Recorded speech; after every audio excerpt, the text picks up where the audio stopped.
The film industry in Florida has had its ups and downs. We'll speak with a local film producer about Central Florida's role in keeping the state competitive. Orlando's attitude has always been cooperation. Let's get the job done, whatever it takes. Then we'll hear about the Enzian Theater and its annual Florida Film Festival. When you come to it, it's just a very pleasant, warm experience. But first, we'll talk about the economic impact of the film industry and what Florida needs to do to bring the lights, camera, action back to the state. Making sure that the world, the studios, producers, everybody knows what we have to offer here. We'll talk with 3 Central Floridians about the state of the film industry in Florida, next on Metro Center Outlook.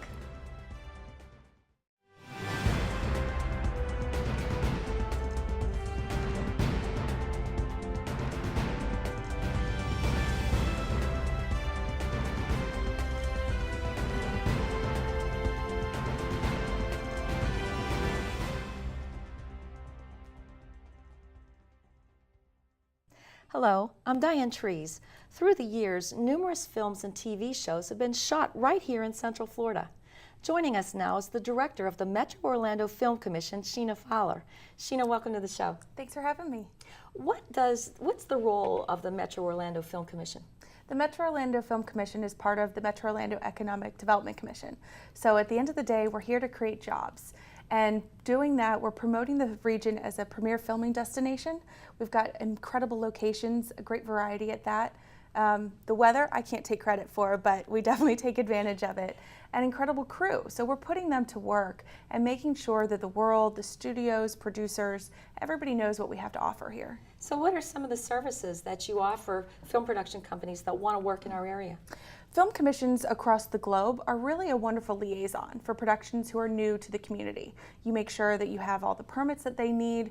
You're really communicating between the local government, police, everybody that needs to be involved to make a production go smooth. And you're going to help them find locations. You're going to help them connect with local crew. And then it's production. So there's a lot of really interesting requests that you get over the time, and we're really there to help facilitate anything that they need while they're here. So you're a good liaison. Yes. Almost with that. In the early 90s, it was my understanding that Orlando was actually known as Hollywood East. Right. How did that film surge come along?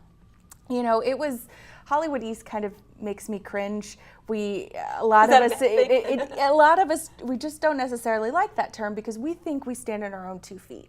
And Florida has been a strong production community for decades, and we don't necessarily need to be compared to Hollywood. They have an incredible community out there, and right now they're kind of in a similar situation as the state of Florida in wanting to gain more work back.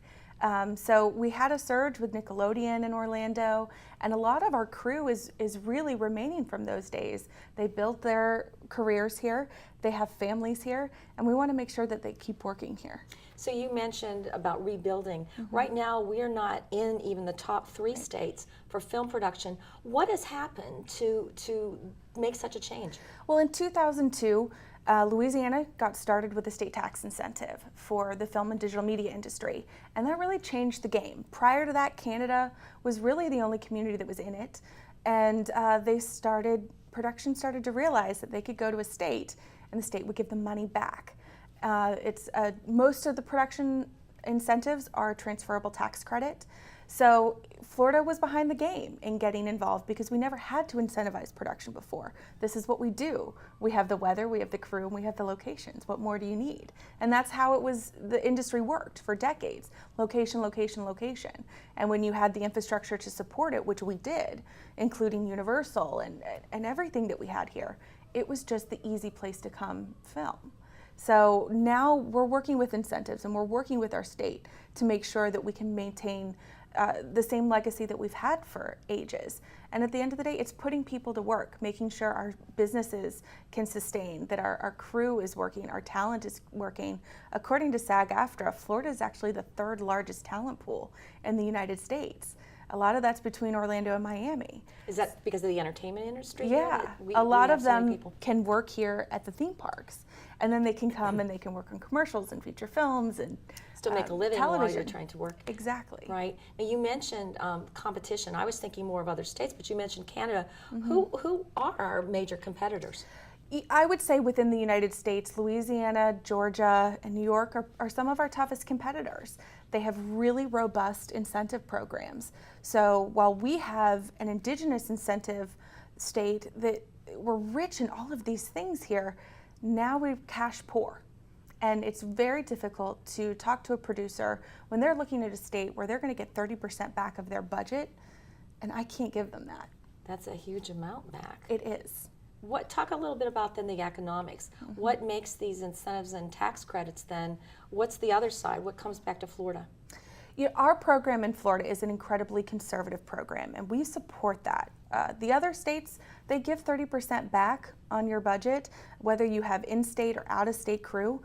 We make sure that you're only getting incentivized on hiring locals, on using Florida services, and purchasing Florida goods. So we feel it's an incredibly beneficial program that gives back to the economy. And so we want to make sure that people know that it is an incentive, and that's often a loaded term, that it doesn't necessarily benefit the taxpayer. But this program we've kept conservative to benefit the Floridian. It benefits our Florida economy. Local businesses really are affected when a production comes into a community. They're going to go in, they're going to sleep in hotels, they're going to rent cars, they're going to use dry cleaning services, and obviously go out to restaurants and bars and spend money locally. It's a big ripple effect then. It really is. The dollar trickles out. And so it's not as easy to track because they use so much in a local area on a very quick turnaround. And then they go. They're not a drain on our local resources. And our program, our incentive program, makes sure that Floridians get hired. And that's the most important part. So what do you think, we have the state, is there anything that we can do in Central Florida to help revitalize the film industry right here? Yeah, absolutely. My office is part of a larger organization called Film Florida, which is a statewide association. And through that, a lot of the film commissions across the state work together to work with Tallahassee to make sure they understand our needs. They understand this industry because it is often misunderstood. You think that you're bankrolling productions that are already making a ton of money, and that's not what this is about. This is about putting the Floridians to work, putting small businesses in Florida back to work. So we want to make sure that we're communicating with our legislators, and what the most important thing people can do who are local is contact me at the Film Commission and find out what are the talking points, and then reach out to your local legislator. Make sure that they understand that you think this is a good thing, you understand why it benefits you as a Florida citizen, and we can work together to make sure that this is a robust industry. That's a very good suggestion. Sheena, what would you say, looking at the future, are you optimistic that the film industry will be a thriving one once again here for us? I really do. We've got 2 bills filed in session already. So we have a House bill and a Senate bill. And I think we're going to have a really wonderful session. So we'll come out to replenish the incentive program. And if we can get dollars back into our program, we can stay competitive with the other states. Because unlike other places in the United States, right here in Orlando, I can have you in a New York City street on the back lot of Universal Studios, and then a swamp 45 minutes later, and you've got crew, you've got everything you need here. There's not many places you can do that. That sounds so we're great. a great place. Thank you so much. Yeah. When we come back, we'll talk with a local film producer about what he looks for when selecting a movie location.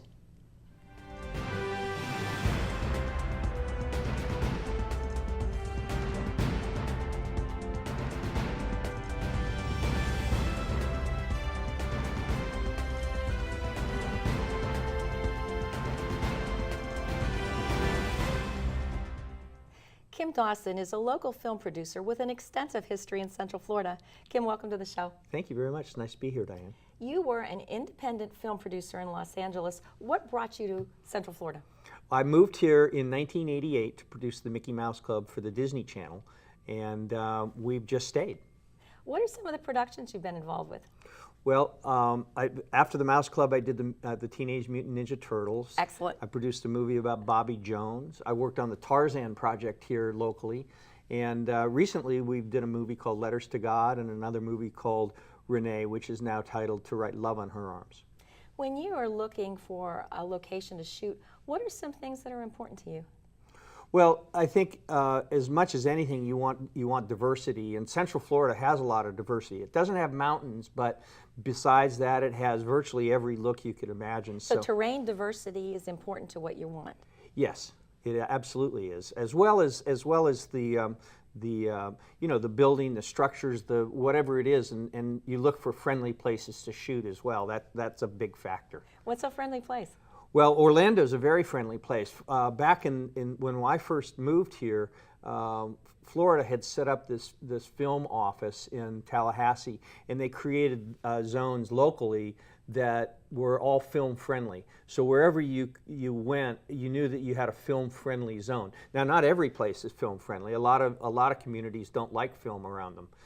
There are a few here locally that aren't particularly film friendly, but it's easy to find those that are, and that's usually a good defining point for where you shoot. When you do your location shoots and that's what you're saying, it can be disruptive for citizens or businesses. So how do you overcome obstacles like that? Well, early on, you plan as well as you can. With the last film we shot, Sheena, who was just on the show, was very helpful for us because we had a meeting with the police and fire departments, and the permitting department came together, and we sort of coordinated what we hoped to do. But in film, in particular, things always change, and you need that last minute sort of, reactionary ability. And the Orlando Film Office in particular, where we shot this, was very cooperative in that regard, and was able to pull rabbits out of their hat repeatedly. It was amazing. How much are you able to use local talent for your cast or for your crew? Well, in this last film we did, the Renee picture, which was based on a local story, I would say that we had, of the 65 crew members, I'm going to say 60 of them were all local, at least. We also had about 100 students from Valencia College, Dave School, UCF, and Full Sail working with us, sort of shadowing the every department on the film. So our cast, on the other hand, I think probably of the 6 leads, we had 4 of them were from out of town.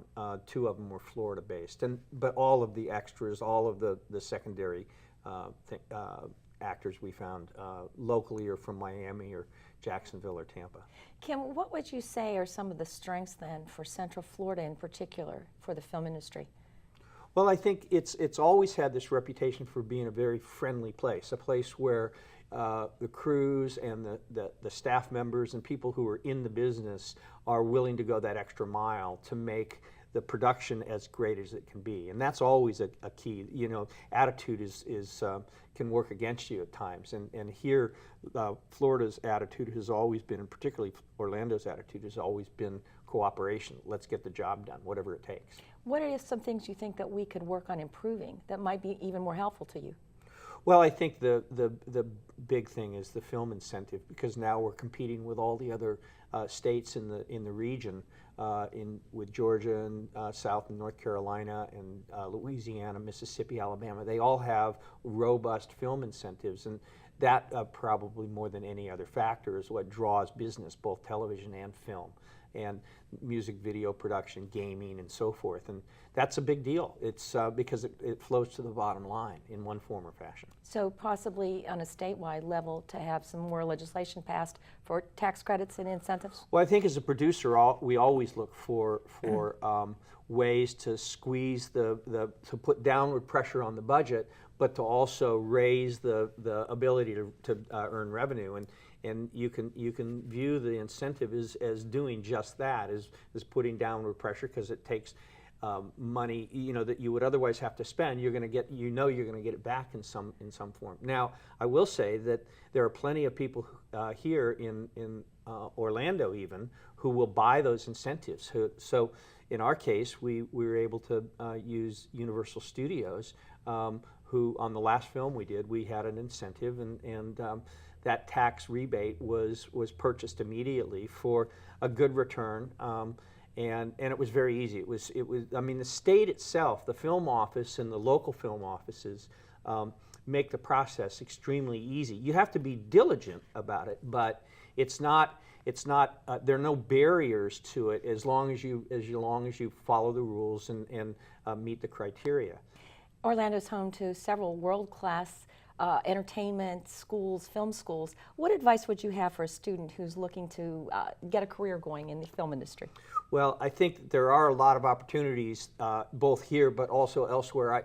I think in a virtual world where you can basically apply for a job anywhere, is that you shouldn't let location necessarily rule where it is that you're going to look for work. Just go wherever you can. And my personal experience is that I got into the business by volunteering and by basically learning the ropes. I didn't have a degree in film. I had a degree in political science, but I was able to talk my way into getting a job, and by volunteering, and I did that 3 times before I actually got a job, but that led to a 40-year career. So. Excellent. Thank you so much, Kim. Diane, it's my pleasure. Thank you very much. Appreciate it. After the break, we'll talk about the Enzian Theater and its role with the Florida Film Festival.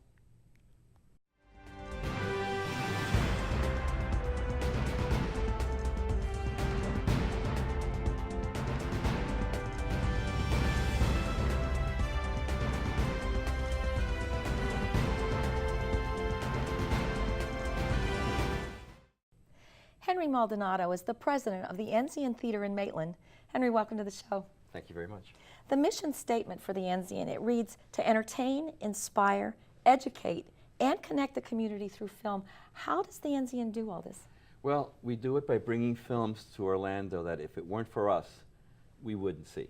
So the other part of that mission is to make sure that we are not outside of the loop in the film industry, particularly the independent film industry.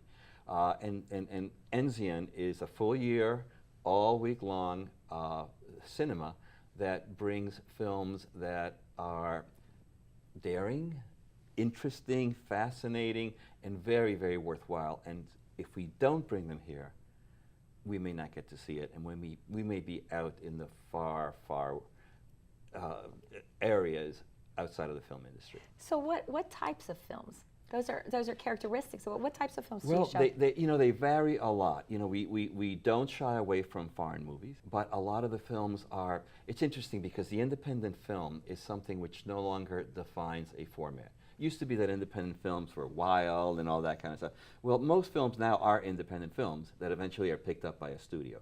But I'll give you, things like The Artist, which is an independent movie, but very mainstream, that did tremendous business. And we just had Nebraska, which is nominated for the Academy Award, which is at the other extreme from The Artist, which is a very deeply felt personal statement by the filmmaker. So we cover the whole range. What makes the Enzian, in your eyes, what makes it so unique?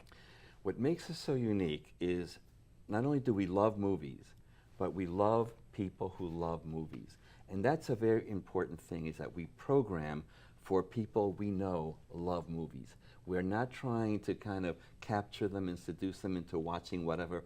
Those people already know that Enzian is going to bring them something really, really, really good. And so the Enzian, in many ways, our mission extends to keeping the film lover top of mind. And we bring the film lover films that we know they want to see. So you have a very personal element in there. Absolutely, because we're film lovers ourselves. And the one step that we take, because having a movie house is an art form in itself. So what we do now is we have turned not only the art of loving movies into the art form that it is, but the ability to show movies in a way that just generates affection between the viewer and the screen is something we're very good at. Henry, the Enzian is the driving force behind the Florida Film Festival. How did that all come about? 23 years ago, Orlando had an Orlando Film Festival for the first time. And Philip Tiki, who is the driving force behind the creation of the Enzian, went to the festival, thought, wow, this is a really good time. And it didn't come back the second year, so Phil decided, let's do it ourselves. And we've been doing it for 23 years. How has it grown then with size and popularity? What would you say? It's grown a lot, but it's also very consistent. It isn't like, in the last 5 years we went from 0 to 25,000. We get a very loyal audience, and the numbers are impressive, for a small festival.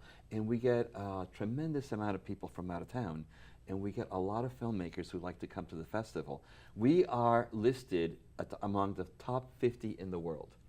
If you go to IndieWire, there's like Dubai, and there's like Tribeca, and there's Cannes, and they all have these great buildings. And there in the middle is this little barn, and it's our theater. We are very well respected. We were just named by Movie Maker magazine one of the top 20, one of the coolest 25 in the world. That's quite So impressive. we're very respected around the world. But you know what? When you come to it, it's just a very pleasant, warm experience. So why do you think the Enzian is so popular with national and international filmmakers? We know independent movies. We have an affection. Filmmakers know that we not only understand them, but we're going to make sure that their films are presented with an audience that's receptive. Our audience at the film festival comes to see independent films all year round. So it isn't like all of a sudden they're in a community where they have to attract people. Our people know exactly what they're expecting to see, and the filmmakers that come are treated so well. Filmmaking is a horrible profession. They make no money. They go from one film to the other. Yes, there's a couple of people who make a ton of money, but the rest of them really just do it for the love. And when they come here, we know how tough it is, and we treat them like kings. So how important is it to you to have an outlet like the Enzian and the Florida Film Festival to nurture those kind of independent film productions? It's very, very important. The film festivals have different purposes. Sundance, Toronto, through their own weight, have become markets where people sell film. The Florida Film Festival is a festival where filmmakers come after like a horrible winter, and they come for the obvious, for the warmth. We feed them well, and they have an opportunity to meet each other, connect with each other, and creative things happen when you do that, when you don't have that pressure that you have to sell the film or you have to win an award. And so what happens at the Florida Film Festival, we have gotten the reputation among the industry. They call us the film festival with a heart. A perfect atmosphere. Aside from your regular programming and the Florida Film Festival, do you host other special events? Oh, tons. I'm obsessed with making sure that young people develop an appreciation for seeing films the right way. So once a month, we have a family film. It's not a boring film. It's not a film that parents are going to hate. It's a wonderful opportunity for kids and parents to kind of share a movie that gives them something to talk about. And I introduce the movie, I give them a history about it, because my goal is, one, is to make sure that these people become our customers in the future, and that parents all of a sudden have an opportunity to bond around film. And the last thing is, it's very rare that a parent is a hero. When parents bring their kids to Enzian, the kids are so grateful, and the parents leave saying, "You guys made me a hero." What a great atmosphere. How would you characterize the state of the film industry for right now in Florida? You know, the state of the film industry, if you talk to a lot of the experts, have to do with funding and the taxes. It's all terrific. The more we can encourage filmmaking. But there is a state of filmmaking here at places like UCF, at places like Full Sail, at places like Valencia, where people are making tremendous movies. And they're making movies for very, very little cost, and the movies are just terrific. I think what we can do here eventually, if we nurture everything right, we could have something that defines the Florida film, and the home would be right here. And it is happening at places like UCF. Henry, thank you so much for being on the show. That's all the time we have for our show today. Please visit wucftv.org/metro for interactive features, special content, and much more. Thanks for joining us. Until next time, I'm Diane Trees.